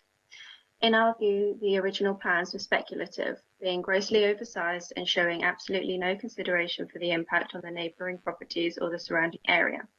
The amended plans have made minor adjustments to the size of some elements, but made no changes to the overall design style. Regarding the raised terrace, despite comments from the applicant's representative that it would be reduced to be in line with the approved terrace of the adjoining house number 14, it has not been. It is 1.6 metres in depth, not 1.3 quoted by the local planning authority. There are 2 precedents in Blake Road which should have made this a simple refusal for this decision for the local planning authority. Number 6 had planning refused and an appeal dismissed with the notice upheld, where they were required to construct a landing of no more than 1 metre in depth measured from the folding doors in the rear elevation of the single-storey rear extension. Number 14 approval was based on the proposed terrace is set in from the boundary to prevent looking back into the windows of the adjacent property and is too narrow to be used as a sitting out area. The raised terrace in this case should apply to these principles, be inset from the boundary a maximum of 1 metre from the folding doors, and it should be set down to reduce the height. This would protect privacy and negate the need for excessive screening. The raised terrace should purely be set in to allow for safe access to the garden. It should not be an area where people would sit for indoor-outdoor living. The proposed 3 metre high fence screening would not provide sufficient screening to height to avoid unacceptable loss of privacy with the current terrace height of 1.3. However, even higher fencing would be excessive in size scale and height to be overbearing. The raised terrace therefore must be brought into line with the planning precedent in the road. The first floor extension has been reduced slightly in size, but at 4.3 metres including the steel wraps, it remains in its context grossly oversized, dominant and overbearing. Contrary to the local planning authority's report, which is misleading, it is more than double the size of the approved first floor extension at number 14, even without the steel wrap, which only further accentuates the domineering size. The front extension is to all intents and purposes a 2-storey extension with additional space being created in the first floor bathroom. This is therefore not similar to the approved single-storey extension for number 14. The differing sloped angled roof between the approved single-storey and the proposed 2-storey front extension would create a jarring join. Not only will the disjointed cat-slide roofs at the front upset the comparatively attractive symmetry of the houses, but the adjoining bathroom, being north-facing, is already a dark room, and the introduction of a wall in close proximity to the existing window will exacerbate this feeling. It is hard to see how these additions combined are subservient to the existing dwelling and would not have an unneighbourly relationship with the neighbouring properties. The overall design of both the front and back are discordant with the host house, the attached semi-house, the neighbouring houses, and will be to the detriment of the street view. In failing to respect the host building, the adjoining building and the surrounding area, the design doesn't constitute excellent architectural quality or delight and innovative. It fails to achieve a contemporary high-quality design that would respect the key characteristics of the host property of the surrounding area. It would therefore not be considered to respond positively to its context and would harm the character of the area. Since the amended plans have been submitted, the faux slate roof tiles have been installed. This has confirmed our view that the overall design will be completely out of keeping with the surroundings and would create discord between the well-balanced semi-attached properties. It is our view that insufficient weight has been applied to the argument that in design terms the proposed extension and alterations are out of kilter with the character and appearance of the style of semi-detached houses of which it forms part. Given that the proposal is so unsympathetic to its surroundings, we believe strongly that it does conflict with design objectives in the National Planning Policy Framework, and therefore the application should be refused. As communicated to the local planning authority in November 2020, the amended plans Rev H contain a series of basic errors. These should have been corrected well before the stage of the planning process. It seems inconceivable that the local planning authority can recommend approval with known errors. We have requested a committee update sheet is produced to rectify issues in the report itself. Those are the deputations from the neighbours. I now have a deputation from the applicant themselves. Dear members of the committee, firstly, thank you for allowing us the opportunity to speak with you today regarding our application for planning permission at our home in Blake Road, Farthington. We have lived in Portsmouth all our lives and are very proud of our city. We have saved hard for many years to find our dream home and moved into our home little over a year ago. We love where it is situated with the views over Langston Harbour and see this as our forever home. That is why it is so important for us to make sure that this meets the needs for our family for today and the future. Before we started our application, we looked at properties that had been updated or were being refurbished in the Farlington and Drayton area to seek inspiration and ensure we were in keeping with the area. In addition, we spoke to our neighbours at number 14 who had recently obtained planning consent and reviewed their plans to ensure that our own design would be sympathetic with theirs. We thought long and hard and held numerous discussions with our architect, Richard, about what we would like to achieve with our home, making it more suitable for modern day family living. Our proposal is very important to us as we have considered what our family needs are now and what they will be in the future. Our home was built in the 1950s and, as you can imagine, it has had very little done to it over the past half century or more. Our proposed open plan living space will facilitate ease of mobility around the house and into the garden area, which is a key element for us as our parents are getting older, therefore ensuring it could be our forever home. Our application itself is very similar to which Portsmouth City Council have already granted to our adjoining neighbour, number 14, in terms of both its size and scale. However, we, like you, have our own views on what is aesthetically pleasing, which has clearly brought about the objection from our neighbour. We have discussed our application at great lengths with your planning officer and Richard. You will see that we have made a numerous of concessions to our original design, taking into account the comments received from our immediate neighbours and your planning officer. Although these concessions have not been ideal, we have stayed true to our vision of what would be our dream home. With help from Richard, we reviewed our plans in terms of rights to light and mitigated any potential perceived loss of amenity, ensuring that we met PCS 23. We don't feel that our design is radical or contentious, and we have ensured we will use a material palette that can be seen widely used within the local area and would be deemed as suitable under permitted development. In addition, it also gives us the opportunity to improve the thermal efficiency of the building fabric, which in turn will reduce heating bills and our carbon footprint. The rear elevation of the houses of our side of Blake Road are all different in appearance when viewed from the park. We are lucky enough to back onto. We considered this within our proposals, and although our design may differ from our immediate neighbours, it is not different in mass, only more modern design. Like our neighbours, we value our privacy and therefore amended our original plans for our terrace to reflect the approved height of our neighbours at number 14. This will provide us both with personal privacy. We have read your planning officer's report and feel that it is fair and true reflection of what we are trying to achieve. Finally, we hope that you can see how much this application means to us and the difference the changes will have, not just on us, but our wider family. Thank you, Chair. That's all the deputations. Thank you very much, Summer, and can I thank the deputations for writing in and for you reading it out so eloquently as well. So, okay then, members. So the first thing I want to ask is any questions to Summer at all, any of the officers? Councillor Lee Hunt, your hand came up first there. Councillor Hunt, please. Questions, please. Yes. Can we see a bird's eye view of what this looks like, particularly in the relationship to the 10 and 14 on either side? Is there a bird's eye view? We've got an officer wanting to come in here. Is it? Oh, sorry, I'm looking at the chat. Sorry, Summer, can you carry on? Sorry, Summer. Yeah, I'll just share my screen again with you and I'll get the bird's eye view up. Hopefully you can see this slide. Yes, number 12. Is that visible? I know that's not quite zoomed in enough, but is that okay for you, Councillor Hunt? And so the marked red area shows the development, I presume, extending further south.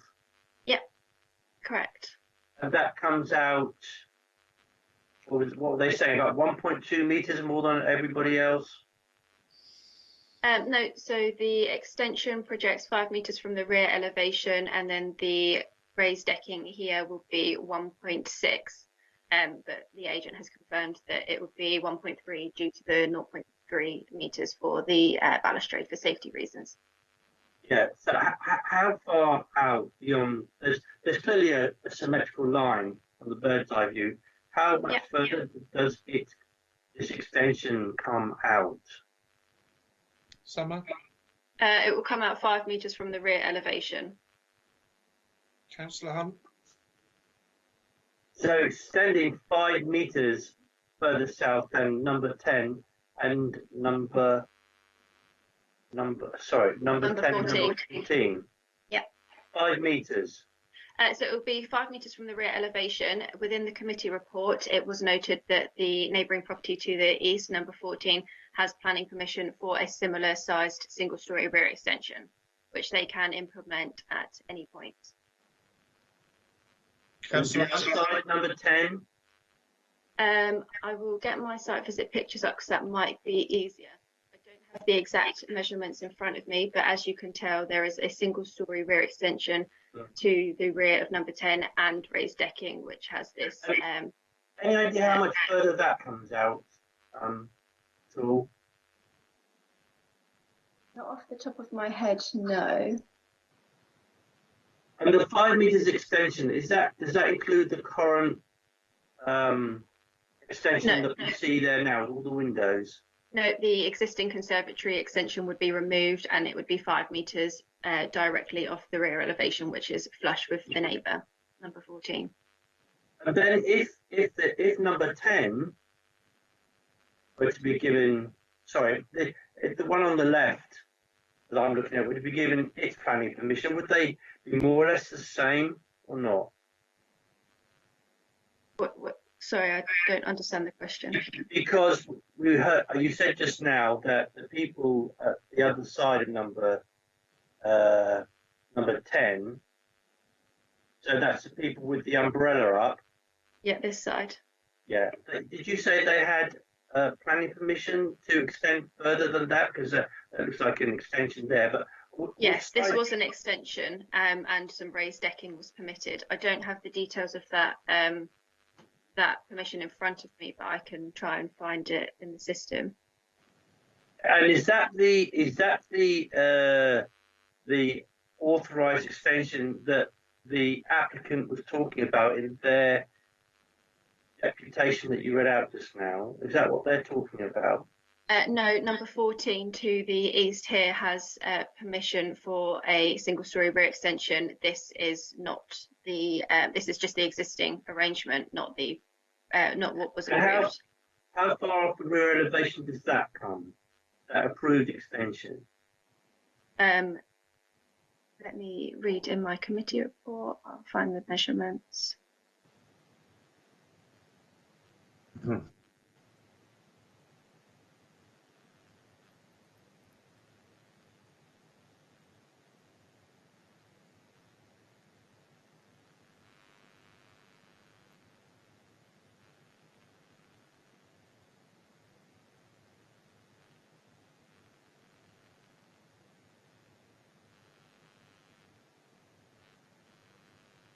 I don't have the measurements for the neighbouring extension to hand, but I will look into it and let you know. I'm not interested in the extension that's there right now. Yeah, the proposed one that was approved. They mentioned it in their deputation. The applicant mentioned it in their deputation, saying it was a similar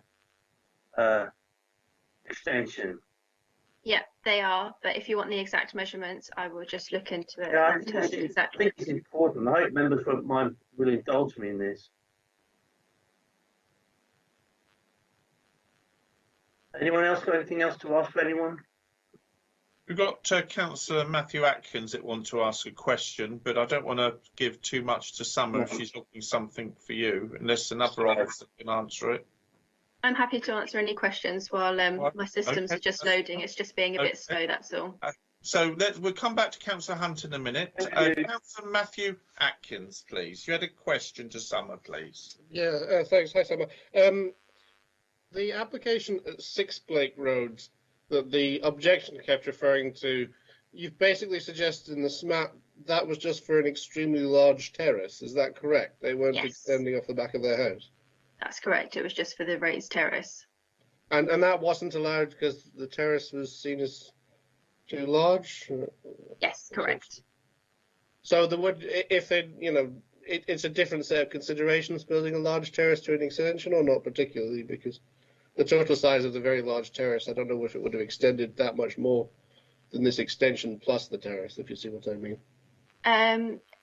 They have slightly different considerations in that an extension would have a built structure as opposed to raised decking, which would just provide a higher platform, which could provide some overlooking. Yeah, and I suppose also actually provides better residential accommodation. Is that a factor as well? When you're considering, so an extension is considered slightly a more valuable thing than a very large terrace, if you see what I mean. Potentially, but we would assess the impact on the neighbouring amenity all the same. If it were to result in an adverse impact, then we would obviously take that into account. Okay, thank you. Thank you, Councillor. Any more questions before we go over to Councillor Hunt for his follow-on questions? I'm just seeing if anyone else. Okay, Councillor Hunt, it's over to you again. Some more questions? Yeah, while Summer's still looking, I mean, I noticed at 10 Blake Road they've got an erection of opaque glass. Is that something that could be considered in these circumstances to mitigate overlooking if permission were granted? Thank you, Councillor. So I will just revert back to your original question. The extension at the neighbouring property number 14 projects 5 metres from the rear elevation also. So if they were both to be constructed at the same time or at any point in the future, then they would have a negligible impact upon one another as they would both project the same depth. In terms of your question relating to the any mitigation screens, I would just like to remind members that this is the applicant has submitted an appeal for non-determination, and the recommendation that we are making would be an advisory recommendation to the Secretary of State. Okay. Okay. Anybody else want any more questions for Summer then? Councillor Atkins, you're putting your hand up there, yes? Sorry, just on that last point, does that mean the Secretary of State is actually going to decide this as well, regardless of what we decide? Sorry, it's just a bit of a... Yes, so the local planning authority are making a recommendation to advise them what we would have done had we had the opportunity. Right, fair enough. Okay, members, any more questions? Councillor? If we approve it, the Secretary of State is going to approve it, isn't it? It's only if we go against it that they might come to a different view.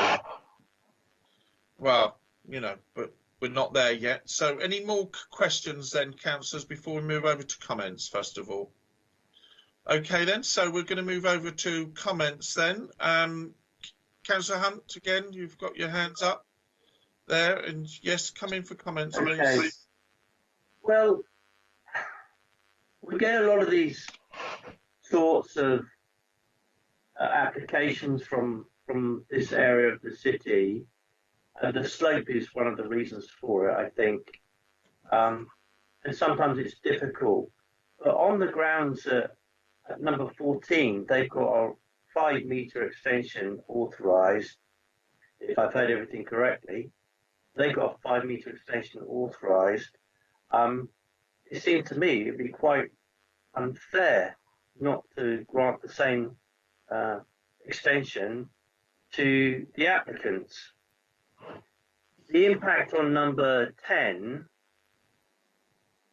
because that's set back a little bit more, is a little bit more difficult, but they've got their opaque screen up already.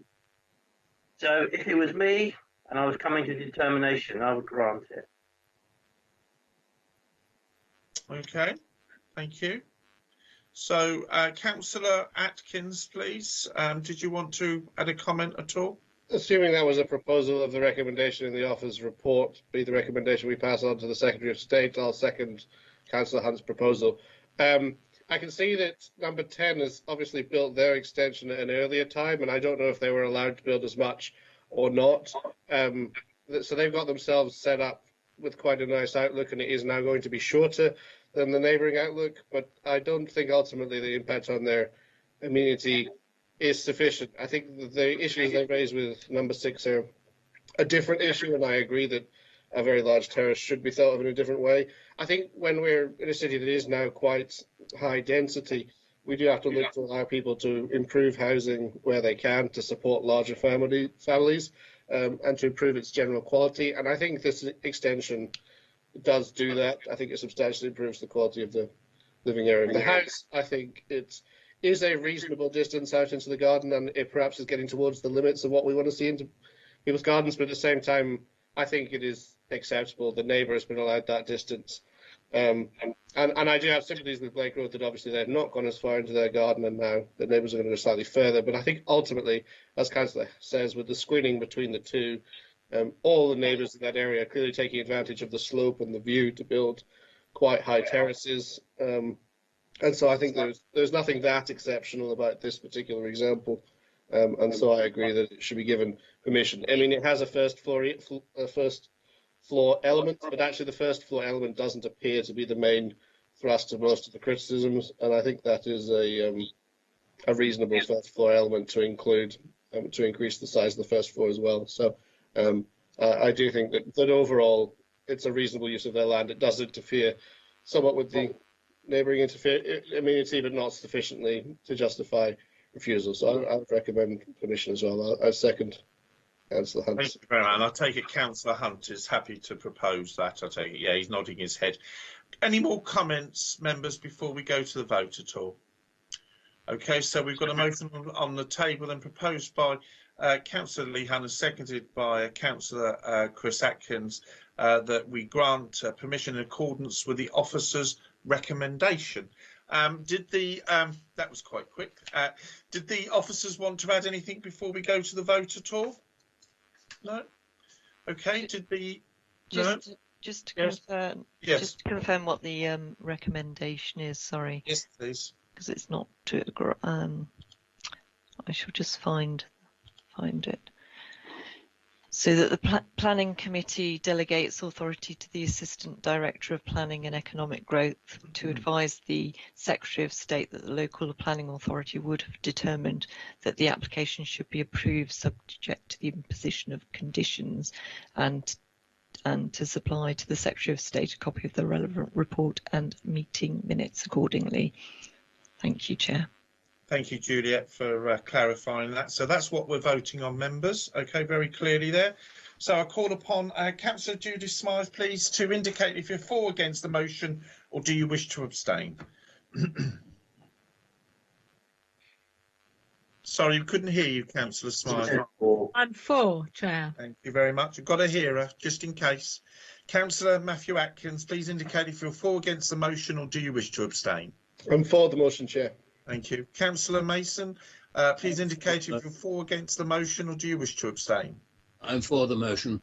Thank you. Councillor Lee Hunt, please indicate if you're for or against the motion, or do you wish to abstain? For.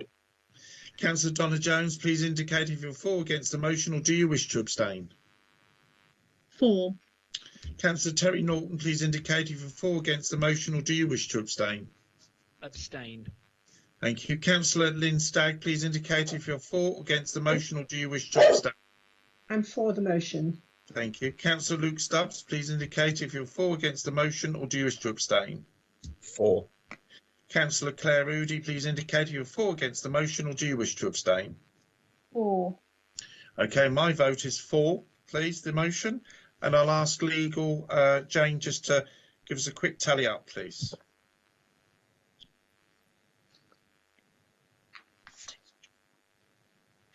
Okay, Chair, there were 9 for the motion and 1 abstention, so the motion was carried.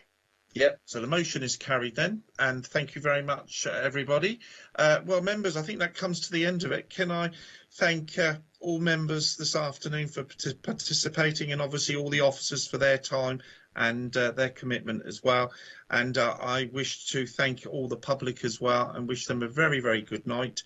Take care, everybody, and just to remind members, give it a few seconds before they switch off, because you still can be heard.